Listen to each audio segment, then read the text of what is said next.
आप देख रहे हैं यूआर टीवी। चलिए सुनते हैं आज की कहानी। चलिए सुनते हैं युग युग की कहानियां। मृत्यु के संवाद। राजकुमारी सावित्री पिता के सामने खड़ी थी, सुंदर सुकुमारी लेकिन दृढ़ संकल्प। उसके चेहरे पर हठ था। उसके पिता राजा अश्वपति उसके हठीले स्वभाव को खूब जानते थे, लेकिन उसके सामने अपने को विवश पाते थे। सावित्री ने पिता को याद दिलाया, आपने कहा था कि मैं अपना पति स्वयं चुन सकती हूँ। कहा था ना, याद है ना आपको पिताजी?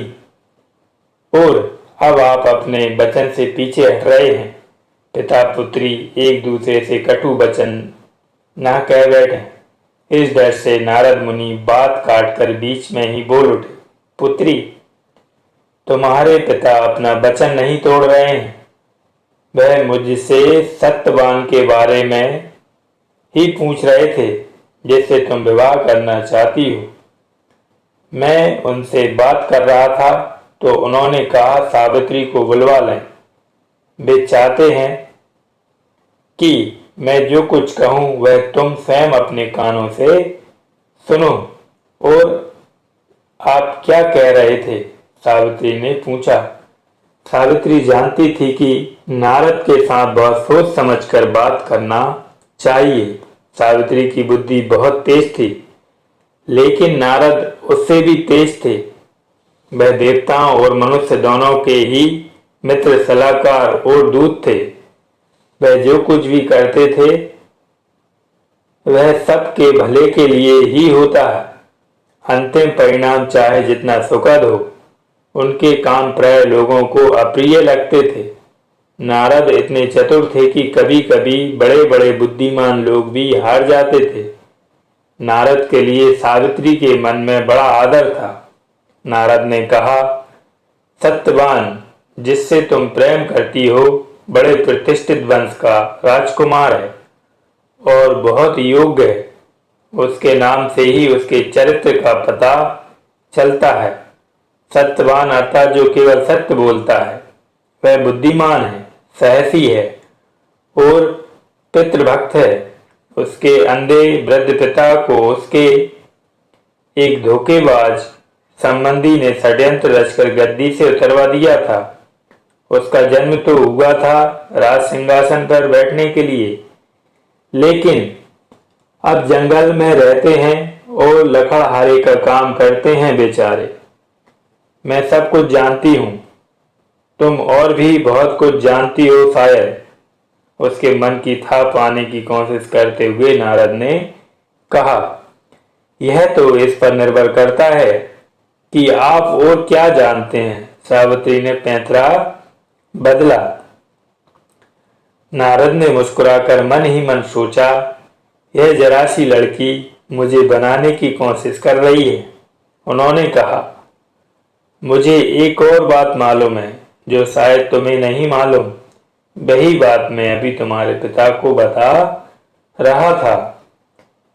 यही बात ना कि सत्यवान की जन्म पत्री में लिखा है कि आज से ठीक 1 वर्ष बाद उसकी मृत्यु हो जाएगी। इस साहस से राजकुमारी ने ये शब्द कहे कि दोनों श्रोता दंग रह गए।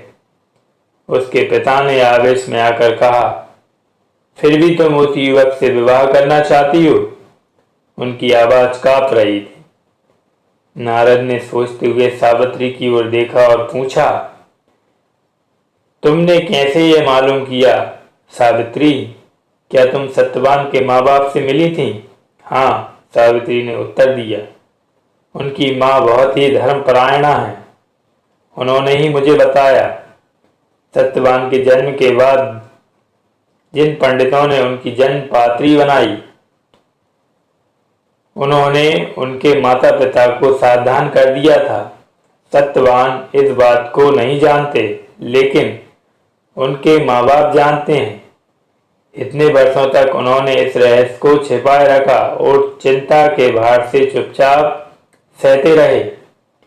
नारद ने कहा, एक बात बताओ सावित्री, तुम समझती हो कि सत्यवान से विवाह करने पर तुम्हारा भविष्य कैसा होगा? जी हाँ, सावित्री ने कहा। तुम्हें भय नहीं लगता? दुखी अवश्य हूं, सावित्री ने गंभीरता से कहा, लेकिन भय नहीं लगता। मैं यह नहीं मानती कि ब्राह्मण पंडितों की गणना के अनुसार ग्रहों की स्थिति द्वारा जन्म और मृत्यु का निर्णय होता है। हम मनुष्य एक दूसरे के जीवन को प्रभावित करते हैं। यदि मैं सत्यवान से विवाह करूंगी तो मेरे भाग्य का प्रभाव उसके जीवन पर पड़ेगा, और कौन जाने क्या हो सकता है कि होनी को रोका जा सके। सावित्री की बात सुनकर नारद मुनि उठते हुए कहा, इस विवाह में अब रुकावट न डालो अश्वपति, तिलक की तैयारी करो। सावित्री उन्हें प्रणाम करने आई तो उन्होंने उसके सिर पर हाथ रखकर गदगद कंठ से कहा, राजकुमारी, मैं केवल एक ब्रह्मचारी हूँ, लेकिन मेरा आशीर्वाद तुम्हारे साथ है। भगवान से प्रार्थना करूंगा कि तुम्हारा मंगल करे। मेरी कामना है बेटी कि तुम्हारा साहस सदा सत्यवान की रक्षा करे। राजकुमारी उठकर अंदर जाने लगी तो अश्वपति उनकी ओर लपक कर देखते हुए रहे और ठंडी सांस भरकर बोले, सावित्री को लड़का होना चाहिए था। स्त्रियों का इतना कुशाग्र बुद्धि होना अच्छा नहीं, कहीं इसकी प्रखर बुद्धि के कारण इसका अमंगल ना हो। नारद ने स्नेहपूर्ण तिरस्कार से कहा, इन मामलों में इतने पुराने विचार नहीं होने चाहिए अश्वपति। जो भी हो, सावित्री की प्रखर बुद्धि लकड़हारे पति, अंधे ससुर और बेहद धार्मिक सास के साथ वन में रहने में उसकी अवश्य सहायता करेगी। लेकिन नारद की शंका गलत निकली। सावित्री सत्यवान का विवाह जीवन बहुत सुखी था। सावित्री को लगता था कि जितना सुख वन में है उतना महल में नहीं। बहुत सवेरे जब पक्षी चहचहाने लगते और गौएं रंभा रंभा कर अपने बछड़ों को बुलाने लगती, सावित्री की आंख खुल जाती। सास ससुर उसको इतना लाड़ प्यार करते थे कि वह माता पिता के वेग को भी सह गई। सास ससुर ने उसे जब तप का नियम समझाया। इस प्रकार सुख और स्वाधीनता के वातावरण में दिन निकलते गए और सावित्री किशोरी से युक्ति हो गई। सत्यवान की मृत्यु का भय हर समय उसके सुखी जीवन पर छाया रहता था, लेकिन सावित्री और उसके सास ससुर के व्यवहार से यह जरा भी पता न चलता कि यह चिंता उन्हें घुन की तरह खाए जा रही है। आखिर काल दिवस आ पहुंचा। रोज की तरह सवेरा हुआ। पेड़ों पर चिड़िया चहचहाई, गौएं रमा रमा कर अपने बछड़ों को बुलाने लगी। सत्यवान के माता पिता चिंतित उदास चेहरों से अपना अपना काम काज करने लगे।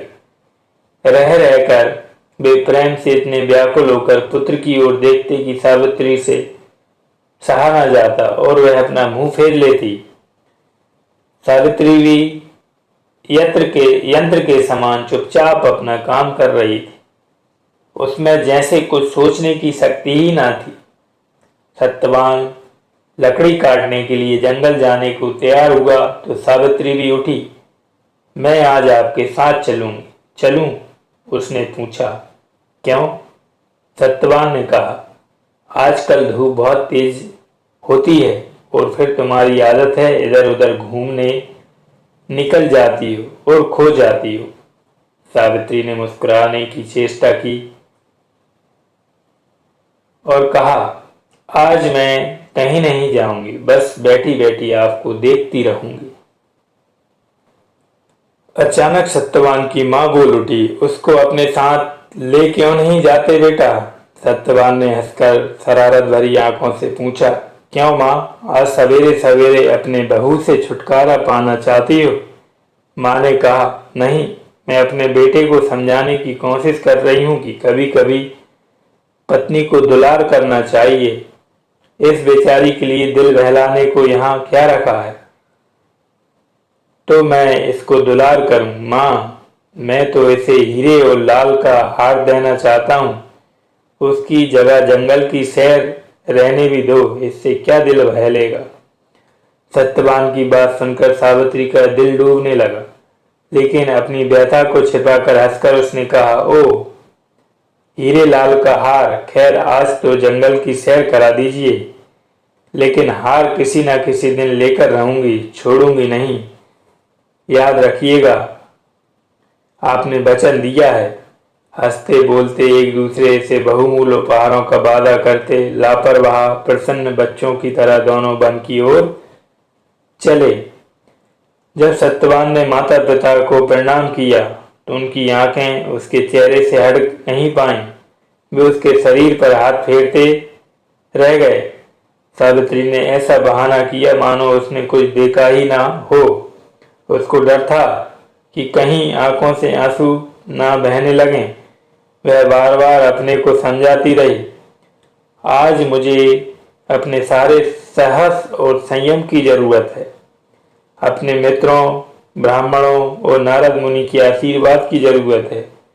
अब मेरा भाग्य मेरे ही हाथों में है। जंगल में पहुंचकर सत्यवान ने अच्छी तरह देखभाल कर काटने के लिए एक पेड़ चुना और उसके तने पर कुल्हाड़ी चलाने लगा। सावित्री चारों तरफ देखती रही कि कहीं से कोई सांप या बनेला पशु न आ जाए। यह सोच रही थी कि सांप या जंगली पशु के रूप में मृत्यु उसके पति पर वार करेगी। कुल्हाड़ी चलाते चलाते अचानक सत्यवान ने अपना सिर थाम लिया और लड़खड़ाता हुआ पत्नी के निकट आया।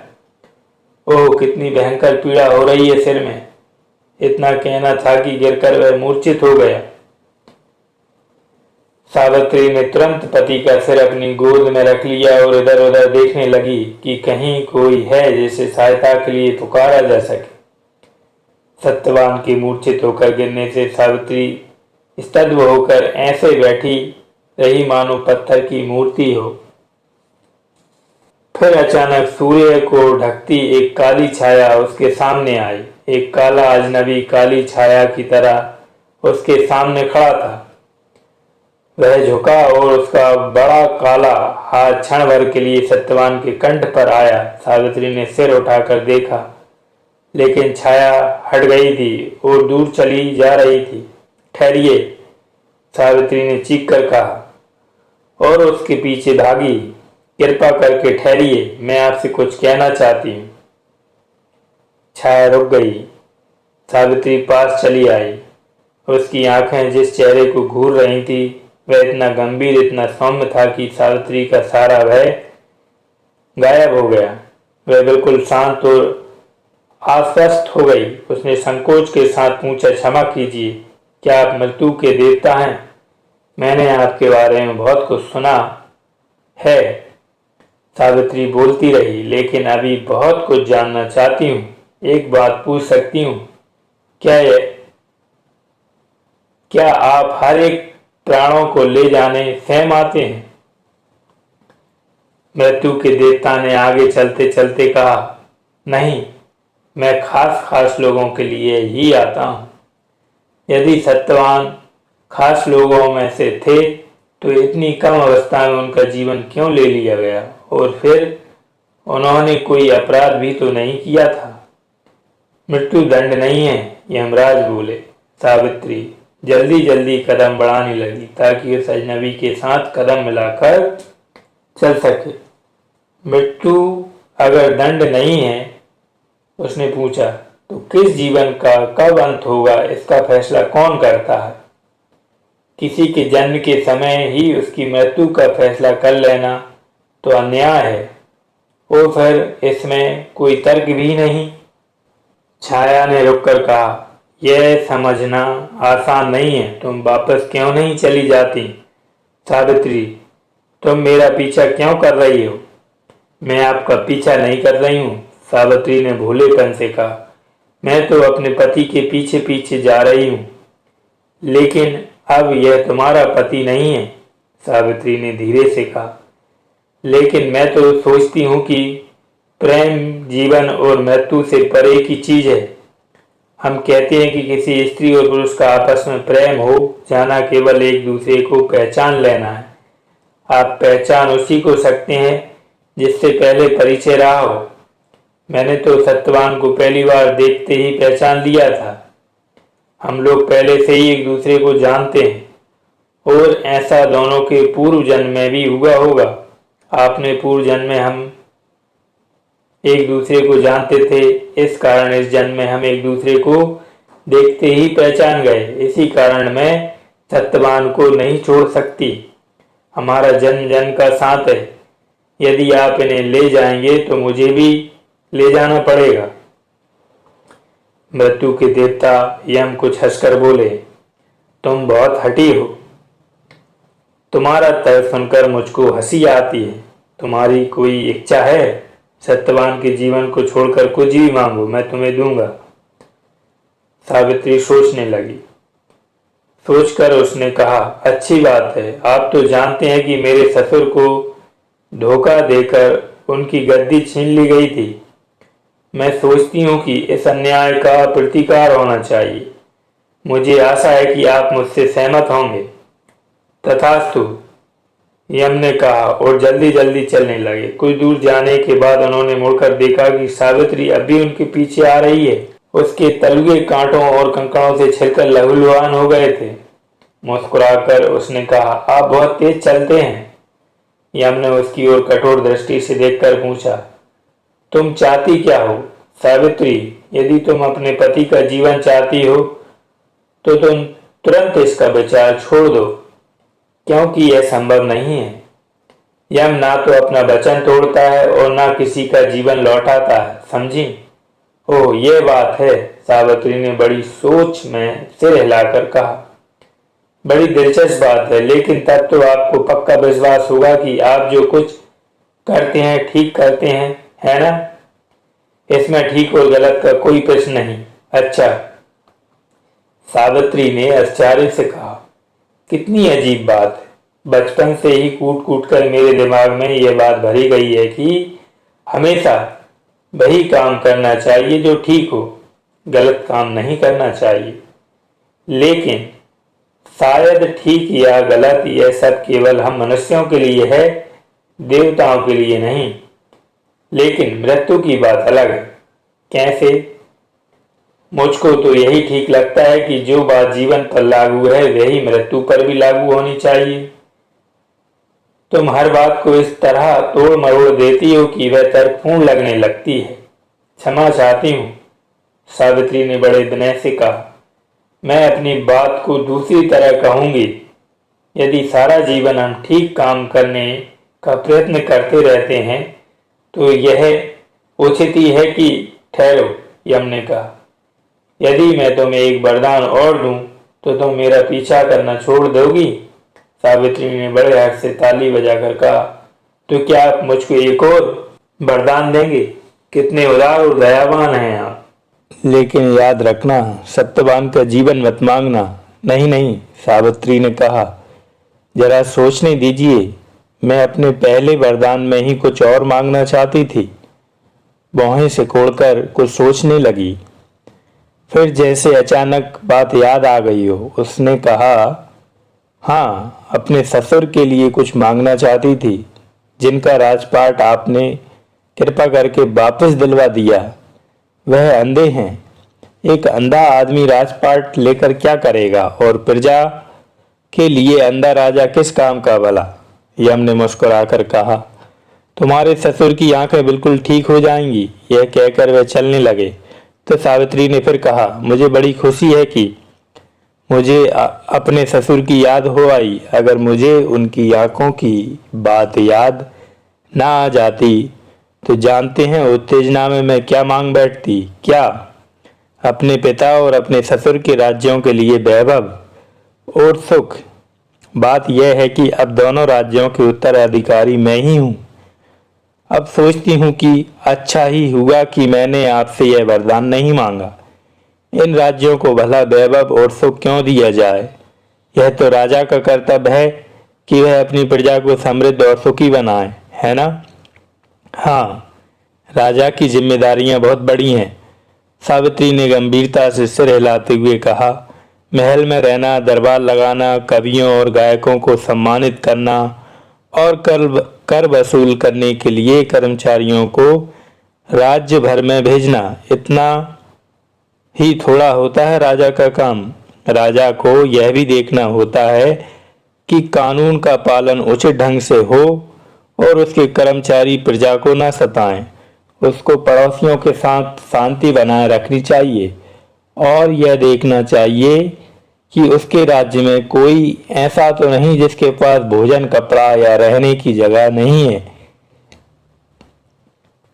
इसमें भी जरूरी यह है कि लोगों को बोलने की आज़ादी हो और वे राज्य व्यवस्था की आलोचना निर्भय होकर कर सकें, जिससे कि राजा स्वेच्छाधारी न बन जाए। इस बुद्धिमती राजकुमारी की बातें सुनकर यम मन ही मन उसकी प्रशंसा करते हुए बोले, बिल्कुल ठीक कह रही हो तुम। न्याय और स्वाधीनता की परंपरा पुस्तकों में लिखे कानूनों से कहीं ज्यादा बड़ी है। सावित्री ने कहा, और इसके लिए यह आवश्यक है कि राजाओं के वंश बिना किसी विघ्न बाधा के चलते जाएं। उत्तराधिकार का सिलसिला कहीं ना टूटे, है ना? अवश्य, यम ने कहा। अगर उत्तराधिकार के सिलसिले में गड़बड़ी हुई तो अराजकता फैलेगी, संबंधियों में आपस में युद्ध होगा। सावित्री ने अचानक मौन साध लिया। उसके चेहरे पर निराशा और उदासी छा गई। उसके कंधे झुक गए और उसकी सुंदर आंखों से आंसू टपक पड़े। यम ने आश्चर्य से पूछा, क्या हुआ सावित्री? आप इतने बुद्धिमान हैं, सर्वज्ञ हैं। सावित्री ने ठंडी सांस भरकर कहा, मुझे विश्वास है कि आपने मेरे मन की बात समझ ली होगी। यह मोहन से कोड़कर सोचने लगे, सावित्री क्या सोच रही है? यह समझने की कोशिश करना वैसा ही था जैसे तूफान में हवा की दिशा का अनुमान लगाना। सावित्री ने धीरे से कहा, मैं सोच रही थी कि मेरे बाद इन दोनों राज्यों का कोई शासक नहीं होगा। मेरे पिता और मेरे ससुर के वंशों का क्या होगा? मेरी मृत्यु के बाद कितनी अराजकता फैलेगी। संबंधियों में युद्ध होंगे, यही शब्द थे ना आपके? सड़कों पर रक्त की नदियां बहेंगी, नगर उजाड़ हो जाएंगे, फसलों को काटने वाला कोई ना होगा, घर घर से स्त्रियों और बच्चों का रोना सुनाई देगा। ठहरो, यम ने उसको रोककर कहा, ऐसा नहीं होने पाएगा। मैं तुमको वरदान देता हूँ, तुम्हारे 100 पुत्र होंगे और वो दोनों वंशों को चलाएंगे। जैसे ही यम के मुख से यह शब्द निकले, सावित्री का सारा रूप ही मानो बदल गया। उसका चेहरा खुशी से चमकने लगा, झुके कंधे तन गए, ठंडी सांसें और आंसू मानो जादू से गायब हो गए। रानियों की सी शान से सुंदर राजकुमारी यम के सामने सिर उठाए खड़ी थी। उसने कहा, मुझे दुख है कि मेरे कारण आपको अपनी परंपरा छोड़नी पड़ेगी। कैसी परंपरा? यम ने सतर्क होकर पूछा। यही कि यम कभी किसी का जीवन नहीं लौटाते। आपने मुझको 100 पुत्रों का वरदान दिया है ना। यदि आप मेरे पति को ले गए तो मेरे 100 पुत्र कैसे होंगे? यम ने हार स्वीकार की। जब दोनों जल्दी जल्दी जंगल में वापस जा रहे थे तो यम ने कहा, नारद ने मुझसे कहा था कि मैं सत्यवान को लेने स्वयं जाऊं। तभी मुझे समझ जाना चाहिए था कि इसमें नारद की कोई चाल है। कहने की आवश्यकता नहीं कि यमराज ने जो जो वरदान सावित्री को दिए थे सब पूरे हुए। सत्यवान आंखें मलता हुआ उठ बैठा, मानो लंबी नींद से जागा हो। उसने सावित्री को बताया कि उसने एक विचित्र सपना देखा कि वह किसी काले अजनबी के साथ किसी लंबी यात्रा पर जा रहा है। सत्यवान के पिता को आंखें भी मिल गईं और खोया हुआ राजपाट भी। सावित्री को हीरे और लाल का कीमती हार भी मिला। भाग ने पलटा खाया, चारों तरफ खुशियां मनाई जाने लगीं। खाने पीने, नाच गाने की धूम मच गई। जब धूम धड़ाका खत्म हुआ और उत्साह ठंडा पड़ा तो एक दिन अश्वपति ने सावित्री को अलग बुलाकर पूछा, मुझे समझ नहीं आता बेटी कि यमराज से टक्कर लेने का साहस कैसे हुआ तुमको? सावित्री ने मुस्कुराकर कहा, पिताजी, सत्यवान की माताजी से जब मैं मिली तो उन्होंने मुझे उनकी जन्म पत्री और पंडितों की भविष्यवाणी के बारे में बताया। साथ ही उन्होंने ये भी कहा कि उनमें जो सबसे विद्वान पंडित थे उन्होंने बताया था कि मृत्यु से अधिक शक्तिशाली वस्तु सत्यवान की मृत्यु को टाल सकेगी। इसी से मुझे आशा बंधी और साहस हुआ। मेरे पास मृत्यु से अधिक शक्तिशाली चीज थी, पिताजी, मेरा प्रेम। तो इस प्रकार सावित्री ने अपने प्रेम और बुद्धि से यमराज से अपने पति के प्राण वापस कर लिए।